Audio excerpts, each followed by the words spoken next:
Thank you. I'm going to be using this microphone for the purposes of recording this so that if people miss it or if you want to go back and review the material. Yes, say it again. No, yes. My standard introduction is I am standing up. We're going to talk about that day, why people say things to short people like that. We're going to break it down.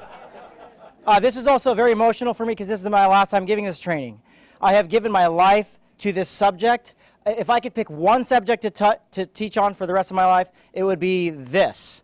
And so, as Zachary said, I've been teaching suicide prevention since 2007. I was trained, if you look at your pamphlet, in assist back in 2008, and I'm now a master trainer for the region. So I've been doing this all over the world. CNIC has pumped $72,000 into this program. It's the program of record. It's evidence-based. It's research-based. And I like this model. So what we're going to be doing today is combining a little bit of we're going to cover all the bullets of the Navy GMT, as well as this model, as well as something I put together myself. So without further ado, I want to start off by saying that I don't care about suicide as much as I care about the thoughts that lead to it. So we talk a lot about root causes of destructive behaviors. Quarterly, I have a privilege of sitting in on Admiral Grady's executive steering committee, and it's a round table where everybody talks about destructive behaviors in the fleet and what can we do to combat them. And I always wish they would just give me the mic and let me teach on this, but we're putting in a lot of resources, and God bless them. They're launching a new program in 2019. Every year they have the Destructive Behaviors Workshop. This is my little spin. It's going to be a book one day, but I call it the tree illustration. So if you've seen this before, I've done an upgrade. I had a friend of mine paint this picture. So here's the illustration. Okay, I got it. Imagine with me in your mind's eye for a moment, and this is in your flyer as well, that there are two realms we operate in. There's the physical, visible world, and then there's the spiritual, invisible world underneath here. So these are things we can see with empirical data. We can see, we can taste, touch, smell it. We can see how people are behaving, and I believe there are 7 root causes for every destructive behavior. 7 root causes that hang out down here that we can't see. They're invisible. They are in a world I call this the spiritual world. So the spiritual world would be the unseen world down here, and the physical, visible world would be up here, things we have observed. It's my critique of most of the programs in the world and that we have in the Navy that we do nothing more than treat symptoms. We got a lot of good programs. Don't be that guy, or the step in and say something, all those things. But it's tantamount to we're treating symptoms. But we don't want to treat symptoms. We want to treat root causes. Like anger management, it's a very popular class. I don't want to manage anger. I don't want to manage my anger. I want to cut that sucker off at the roots. Anybody with me? Like, I'm tired of being angry with my kids. I'm tired of being angry on the freeway. I want to get to the root cause and see what's really going on down here. Now, the Greeks had a word for the heart. It's the Greek word cardia. And I'm essentially a cardiologist. I like to study the heart. Now, the heart never refers to the ancient Greeks. It never refers to the physical blood pumping organ that pumps blood throughout our body. For the Greeks, the word cardia refers to the deepest part of the soul. And the cardia is made up of 3 components, the mind, the will, and the emotions. And those things talk to each other. And so that if I believe something in my heart, in the core of my being, then it starts telling my brain what to do and functioning the 5 core, the chemicals in the brain, the dopamine, endorphins, serotonin, and what's the last one?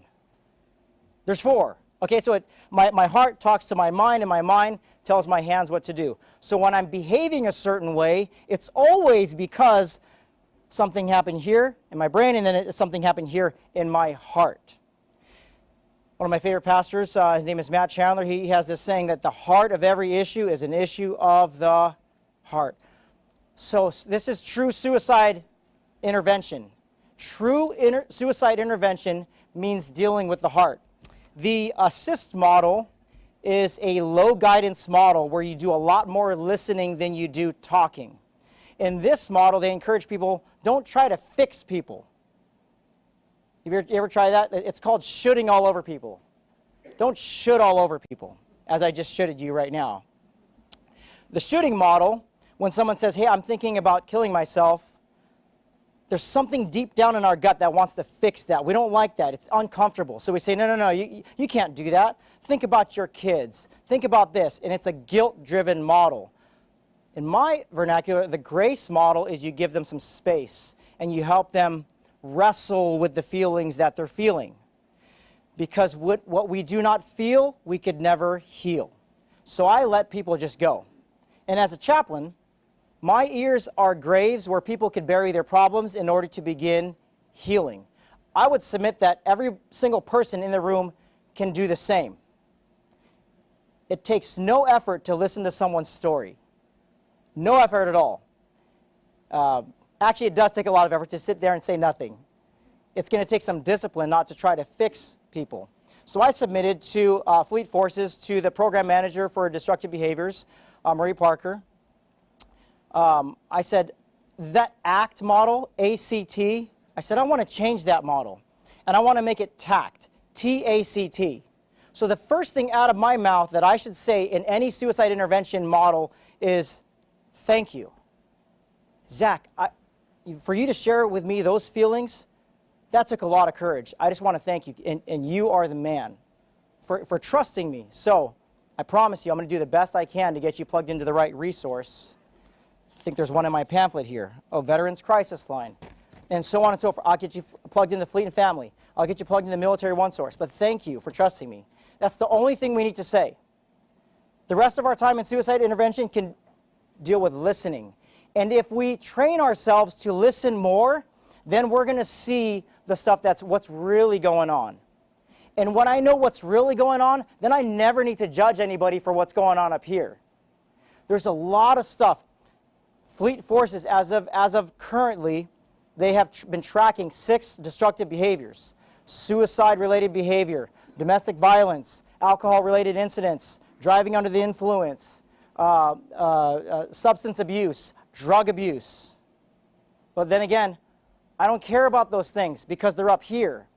I want to know what has happened to a person in their life, and I want to know what they're believing about what happened, because things happen to us. I mean, there's a lot of life experience in this room.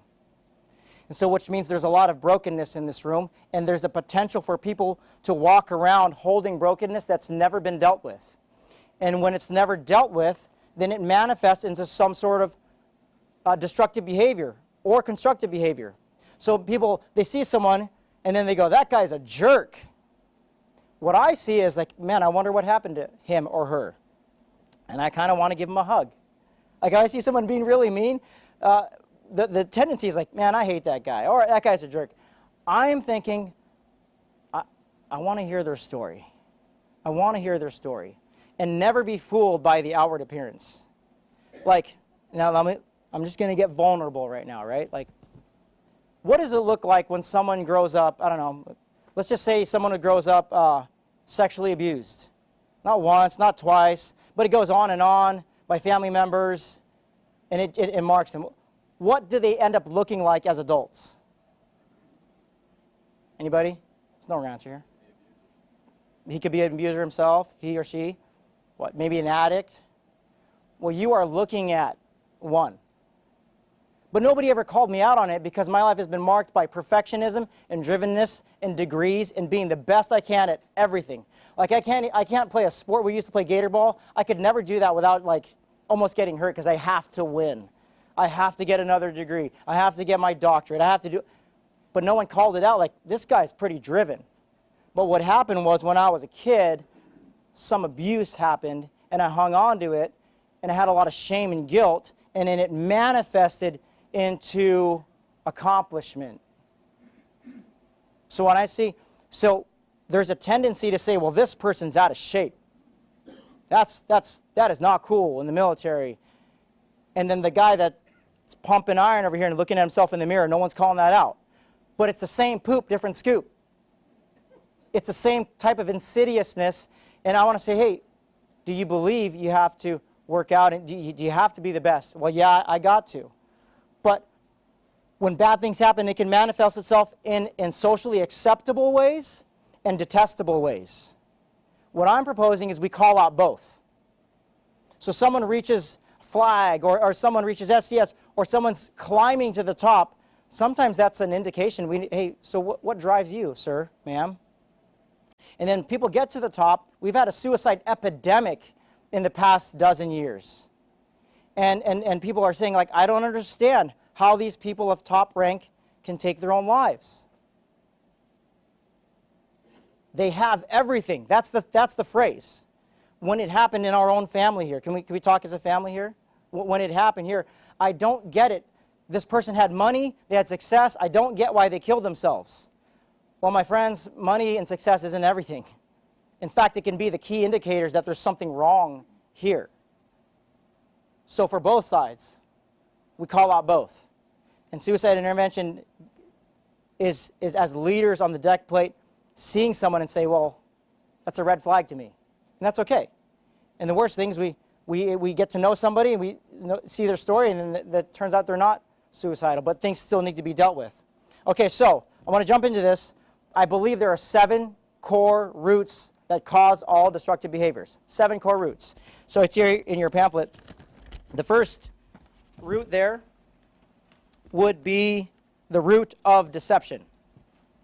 And the root of deception is if I believe something that's not true, i.e. a lie, then it will manifest itself in bitter fruit. Deception, the root of deception. And here there's deception can lead to more fear, anger, guilt, jealousy.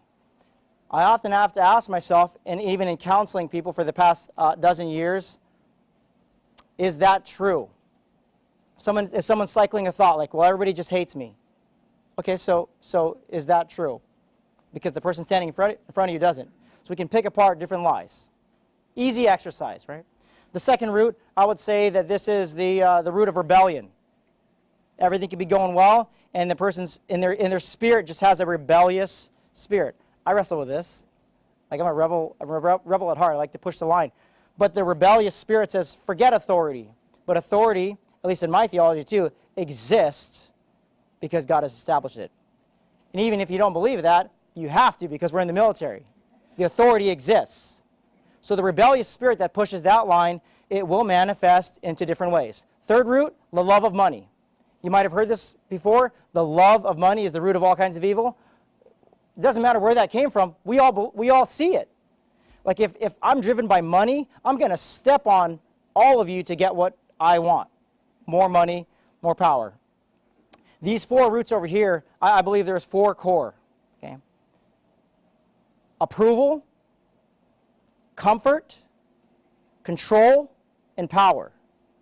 And I'm not some sort of genius. I read that from a scholar named Tim Keller who writes about 4, he calls them idols of the heart.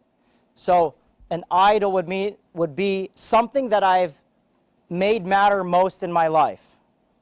So you'll see this. Like control, like the root of control is a person that has to control everything around them. They try to control their spouse. They try to control the way their boss talks to them. They try to control people on the freeway. And they are very frustrated people. But here's reality. We control nothing. No matter how successful we are in our lives here, everybody in this room, every single person can get that phone call right now. That's going to rock your world. Every single person in here can get the phone call, hey, you need to come over to the school because something happened to your child. Or you never know.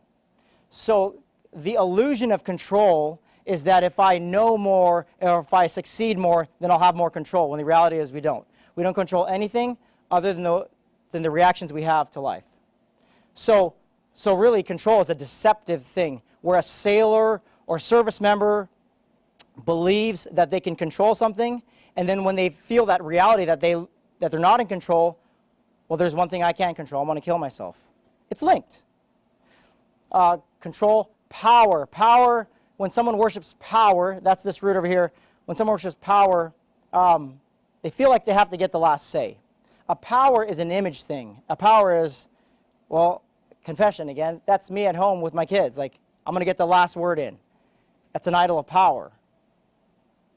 When I have to get some sort of status in front of everybody else, I want to get that job because it gives me power. That thing, that root of power, worshiping power, can manifest itself in destructive ways and also constructive ways. Comfort would be another one. Comfort is if I am all about my comfort and I don't make myself vulnerable, that can manifest itself in bad ways. There is a subject matter expert now, Brene Brown. Anybody ever heard of her? She has the most watched TED Talk on YouTube. She is a shame researcher.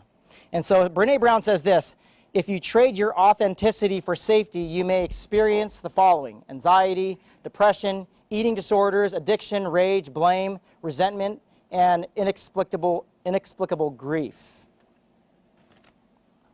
Another favorite author I have is John Eldredge. He says that hiding is the only thing in the way of healing. So when we hide down here in a dark place and nobody knows what's going on here, well, guess what? It manifests. Any homeowners in here? What happens when you don't address the roots underneath your house and you just let them grow? Well, roots can grow so strong that it can bust the foundation of your house until the point where it's inoperable. It can shut off your water supply. It can ruin your house if you don't take them out. What else do we have here? We have control, power, comfort, and approval. Approval is an insidious thing to worship. Approval, have you seen, what's that quote in Fight Club? We spend money we don't have to buy things we don't need to impress people we don't like. But that's what's so deceptive about approval, is if I want to do something to be approved by other people, well, that means I'm going to act in certain ways I would not normally act. I don't need anybody's approval. I don't. When I do things for my wife, me personally, I look up to heaven and I say, well, God, were you pleased that I made coffee for my wife? If I made coffee for me, then I'm pissed off that she didn't thank me that I made it, and it was even French press. Okay? But if I do everything in my life, like my kids don't owe me a thing. I'm not going to go to them when they're 18 one day and they say, hey, I fed you, I changed your diapers. No, it's, I love you, son. I love you. I love you to my daughters. Okay, so these are these roots. I got a question. How do we get rid of these roots? Yes. We've taken this before. Roots, when they are exposed and thrown into the light, they end up dying. But here's how they're exposed. Through confession. Through confession. I'm not talking about a religious, I'm knocking on a door and confessing to a priest. I'm saying it coming out of your mouth. All 12-step programs, AA, love it. All kinds of recovery programs are based off of this model. If I say it, it loses its power. If I speak it, it loses its power. That's how shame and guilt, they don't survive first contact with confession. Because once the lie is out in the open, it has no more power. I love my job in the Navy because chaplains are the only people, they're only people throughout the entire DoD that have confidential communication, 100%. Nurses, doctors, psychiatrists, lawyers, they have a certain level of confidentiality, but chaplains have full. And the Chaplain Corps just revisited SecNav 1730.9 Alpha last August. So they revamped it, so it's now clearer than ever. And there's only 2 incidences where I can report, and that's only if it's written on paper. Everything else off paper, I don't care if it's homicide, suicide, threats to national security, my ears are graves where people get to bury their problems and begin healing. I love it. You have that to a certain extent. I would encourage you, as you meet with family members or whoever, just say, hey, so what's your story? Tell me something you've never said before. And so our entire lives are going to be spent uprooting. And then I search my heart. I say, man, where am I opening myself up? Oh my gosh, I'm worshiping control right now. I'm trying to control how people talk to me, okay? Or if someone said something to me or did something to me, I can hold on to the root of bitterness and then deal with the aftermath. But I've learned to let it go. When you're 5'1" and always the smallest kid in the class, you have to deal with it. You got to deal with it. One of my wrestling coaches said, you should walk around bitter for what that guy did to you. And I go, no, I can't afford that. Because there's too much collateral damage. Because I'll start abusing my wife. I'll start abusing my kids. I'll start being mean to everybody. But it starts here. Okay. Now, it gets worse. Okay? Because there are wounds that happen. I think there is about 5 wounds. Again, I didn't think of this. I just read a lot. So 5 wounds. Those are those little tick marks in your tree there in the drawing, those little 5 red marks. It could be fear wounds, anger wounds, deceit wounds, shame wounds, and sadness wounds. We can sit down over a cup of coffee. I'll unpack that whole thing for you. But these wounds happen. They're inevitable. Every single person here, what we share in common is tasting the brokenness of humanity. We've all been hurt. Or we've either hurt somebody. And with that comes a lot of shame and guilt. There isn't a single suicide that happened that wasn't linked to one of those wounds. Shame, guilt, fear, anger, sadness. 100% are linked to those, and 100% are linked to beliefs. The problem is, if we don't foster a culture of transparent, vulnerable confession, hey, here's exactly where I'm at, then it turns into fruit. Good or bad. We're calling out both. So what does a suicide-safer community look like?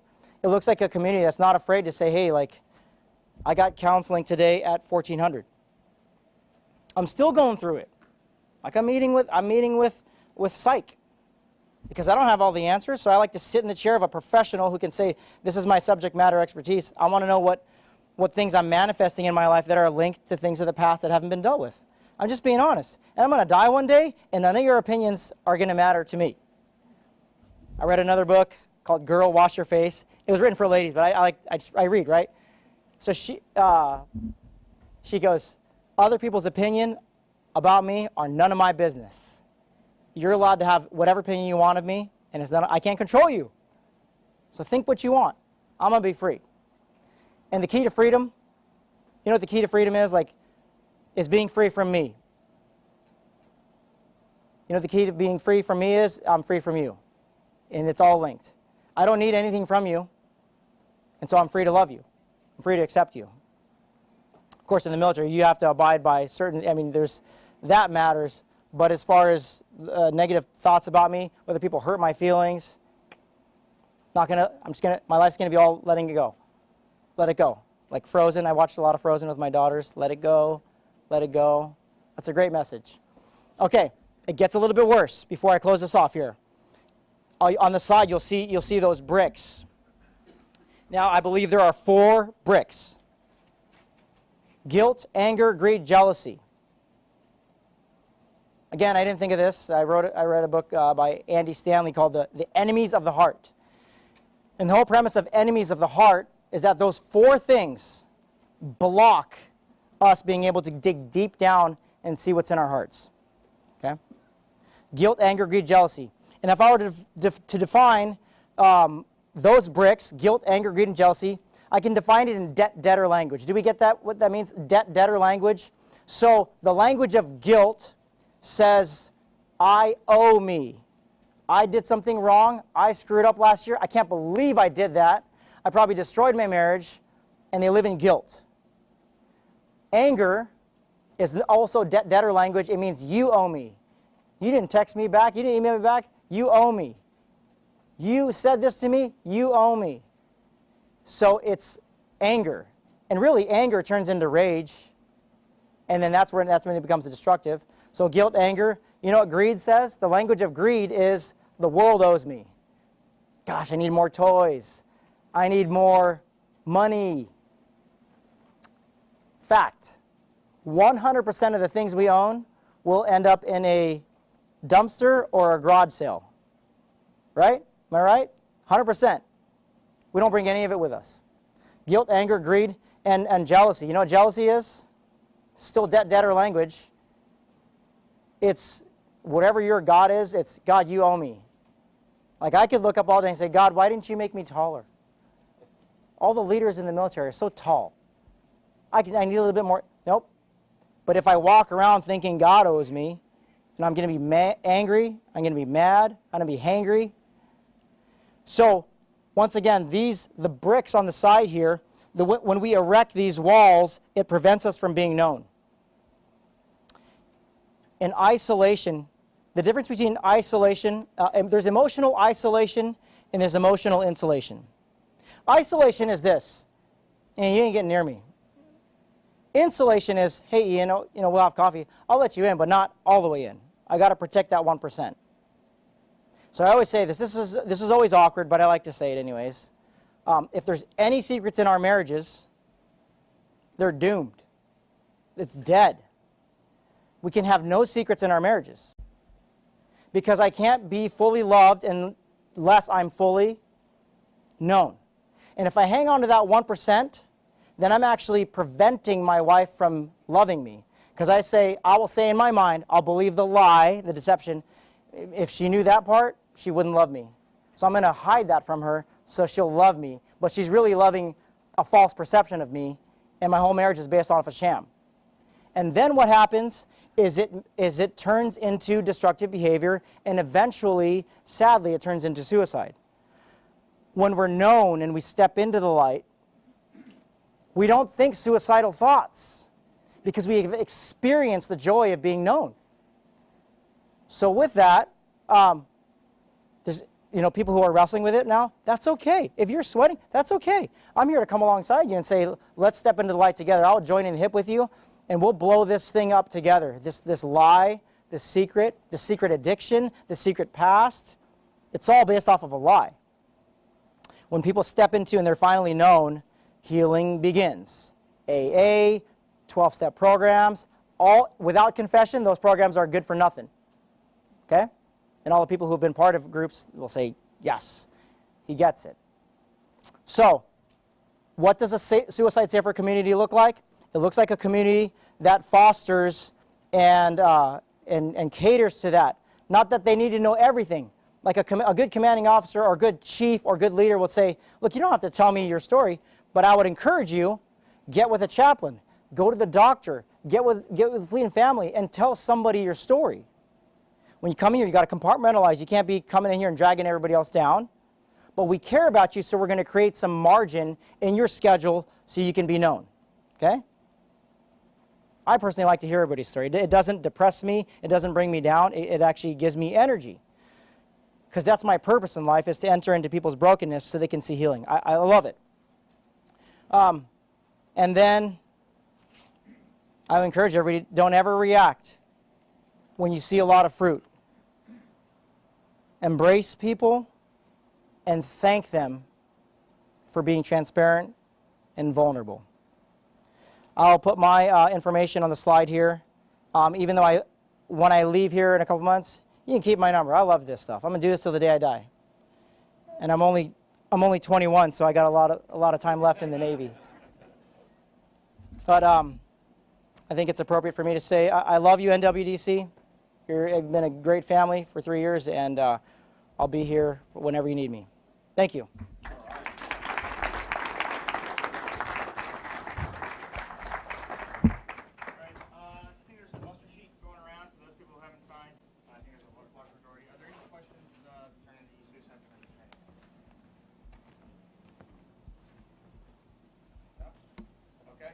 So I got line one, champagne.